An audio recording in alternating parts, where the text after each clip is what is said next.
On 17th of April, dozens of Jewish scholars of the Holocaust and genocide, scholars of anti-Semitism, of Jewish history, of Palestine, Israel, defied the IHRA definition of anti-Semitism. Watch their statements firsthand. I'm here because I'm so outraged by the fact that claims for Jewish safety are used to assault the safety, freedom, and humanity of Palestinians and academic integrity and rigor. The IHRA definition essentially says it's anti-Semitic to criticize Israel, that it's anti-Semitic to call for Palestinian rights, which of course is not true. This definition gives 11 examples of supposed anti-Semitism, but 7 of these examples are actually criticism of Israeli policies. So they're not examples of actual anti-Semitism. So the IHRA definition really is a misdefinition of anti-Semitism, and it's intended to silence activism for Palestinian rights. The article goes on to maintain that the IHRA definition of anti-Semitism and the related legal measures adopted in several countries have been deployed mostly against left-wing and human rights groups, those supporting Palestinian rights and the boycott, divestment, and sanctions movement, sidelining the very real threat to Jews coming from right-wing white nationalist movements in Europe and the US, and I would add, Christian nationalists today. IHRA is anti-intellectual because it renders any evidence that points to the Israeli regime as Jewish supremacist and racist as anti-Semitic.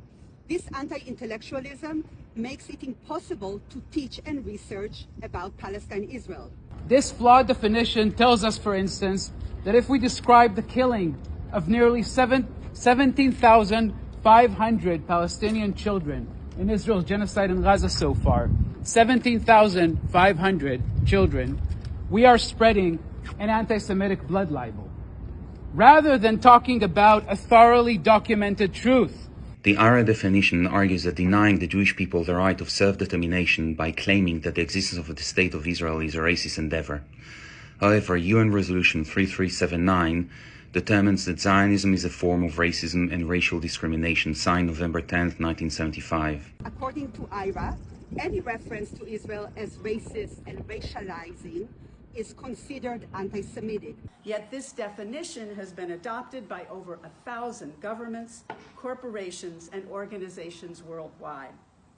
Again, what's really important here is that focusing on the IHRA definition, it distracts people from actual anti-Semitism by white Christian nationalists.